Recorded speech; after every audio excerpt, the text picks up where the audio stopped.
میں اور ایک بندہ بھی انصار کا پیچھے.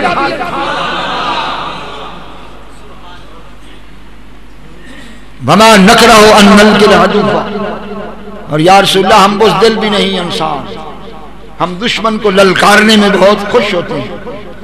انا لصبر عند لقاء العدو، ہم جنگ ہوتی ہے تو بڑے صابر ہیں، اور صدق عند اللقاء، اور جب تلواریں چلتی ہیں تو ہم بڑے سچے ہیں اور کھڑے ہیں. لعل اللہ ان یریک منا ما تقر به عینک، شاید آج وہ دن آ گیا ہے کہ اللہ ہمارے سے وہ دکھائے جس سے آپ کی آنکھیں ٹھنڈی ہو جائیں. فسر بنا علی برکت اللہ، اللہ کی برکت پر آپ ہمیں حکم دیں اور جدھر کا چاہتا ہے رخ پر. بخاری شریف میں فاستنار وجهه حتی کأنہ کتۃ قمر، حضور کا چہرہ اس طرح چمک پڑا جس طرح 14ویں کا ماہ تمام چمک. بڑے بڑے موقع آئے لیکن آسمان نے زمین پہ ایسے منظر نہیں دیکھا کہ یہ غلامان مصطفیٰ ہیں جن سب کی نگاہ مصطفیٰ سے وہ تربیت ہوئی ہے کہ ہر ایک کی محبت کو دیکھو، عشق کو دیکھو، اطاعت کو دیکھو، فرما برداری کو. چنانچہ حضور نے فرمایا اللہ کے حکم پہ چل. بدر شریف میں پہنچ گئے. حضرت سعد بن معاذ نے پھر ایک اور التجا کیا کہ یا رسول اللہ صلی اللہ علیہ وسلم، آپ کے لیے ہم چھپر بنا دیتے ہیں، آپ اس میں عبادت کریں، اگر اللہ تعالیٰ نے ہمیں غالب کیا تو آپ ہمارے ساتھ ہیں، اور اگر نعوذ باللہ اس کے علاوہ کچھ معاملہ ہوا تو یا رسول اللہ ہم سے زیادہ آپ سے محبت کرنے والے مدینہ میں ہیں، ہم یہ چاہتے ہیں کہ وہ تو آپ کے دیدار سے محروم ہیں. تو نبی کریم صلی اللہ علیہ وسلم کے لیے چھپر بنایا گیا. یہ سب سے پہلا چھپر عریش جسے عربی میں کہتے ہیں، اور اس چھپر کے اوپر جو پہرا دینے والے تھے وہ سیدنا ابو بکر صدیق تھے. حضرت علی کرم اللہ وجہ الکریم فرمایا کرتے تھے کہ میں نے اگر بہادری میں اپنے آپ سے کسی کو زیادہ شجاع پایا ہے تو وہ ابو بکر کو پایا، کہ وہ اس وقت حضور کے ساتھ ہجرت پہ نکلے تھے جب کفر حضور کے لیے تلواریں سونت کر کھڑے تھے. اگر ان سے کوئی بہادر ہوتا تو حضور اسے ساتھ لیتے. حضور نے صدیق اکبر کو ساتھ لیا تھا، جو دلیل ہے کہ ابو بکر سب سے زیادہ شجاع. اور پھر بدر کا دن ہزیمت کا دن تھا، اس دن بھی نبی کریم علیہ السلام نے ابو بکر صدیق کو اپنے ساتھ لیا. حضرت صدیق تلوار لے کر عریش سے باہر تھے. صحیح بخاری میں ہے پوری رات سرکار دو عالم سجدے میں، اور سجدے میں سر رکھ کر یہی دعا فرماتے رہے کہ اللہم ان تہلک هذه الإصابۃ لا تعبد ابدا. اے اللہ یہ میں 313 لے آیا ہوں، اگر کل یہ نہ رہے تو قیامت تک روئے زمین پہ تجھے کوئی سجدہ کرنے والا نہیں.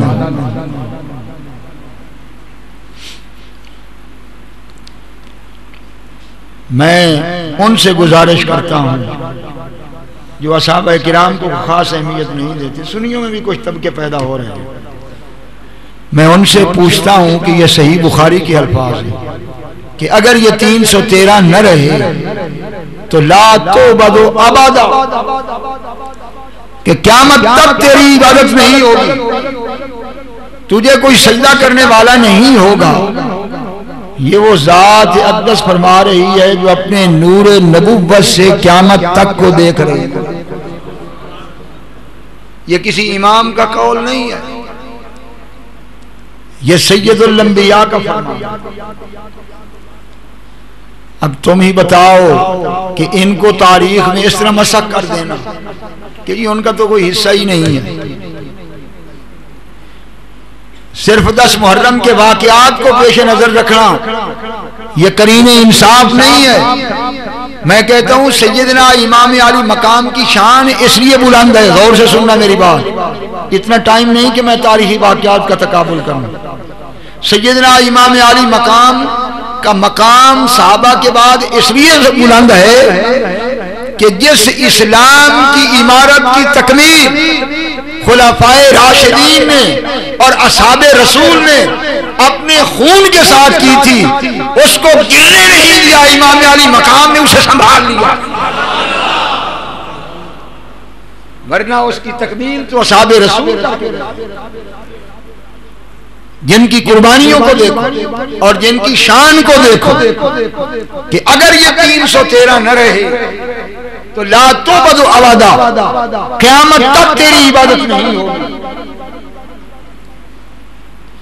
تو مجھے بتاؤ ساری رات یہ کلمے رہے دعا، حضرت ابوبکر صدیق کہتی ہے۔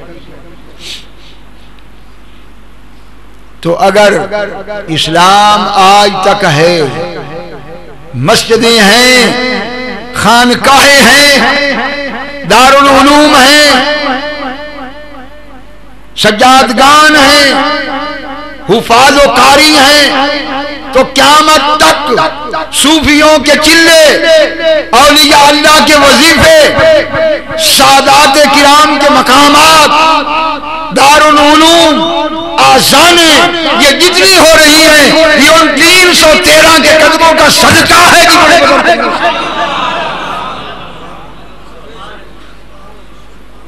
اگر وہ نہ ہوتے تو یہ کچھ بھی نہ ہوتا، یہ تیری باتیں بھی نہ ہوتی، یہ تیرا کچھ بھی معاملہ نہ ہوتا۔ یہ اللہ تعالیٰ کا رسول فرما رہا ہے۔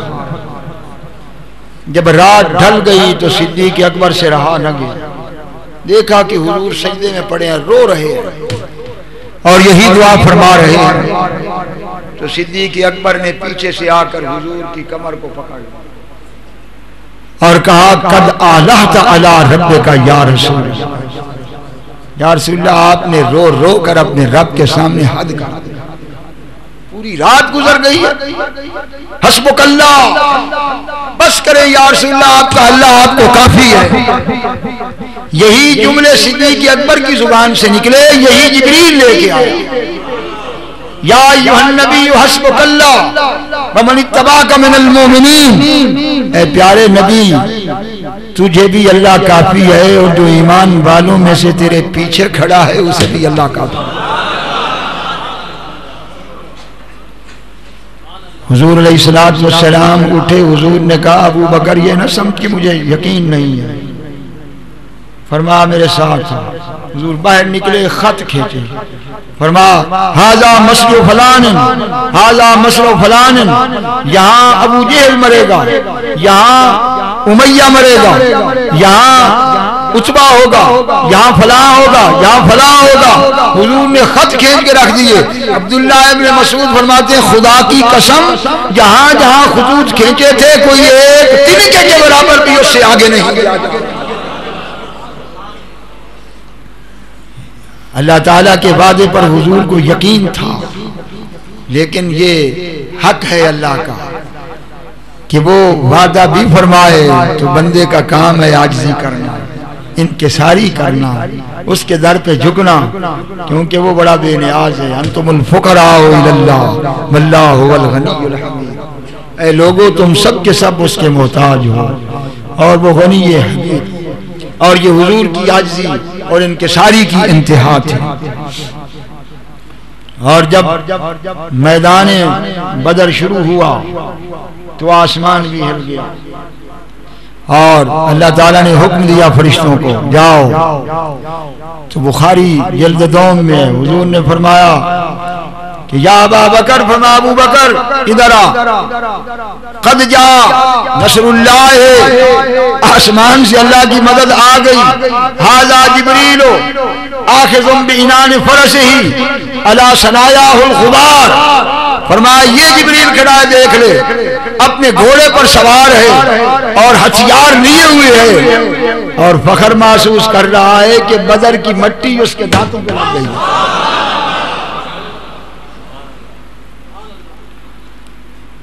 اس میں بھی ایک شان تھی کہ صدیق اکبر کو دکھایا اور کسی کو خطاب نہ کیا، کیونکہ صدیق اکبر اپنی روحانیت میں عالم ملکوت سے اوپر گزر گئے تھے اور اپنی پاکیزگی و طہارت میں جبریل امین کے ہم پلہ ہو گئے تھے۔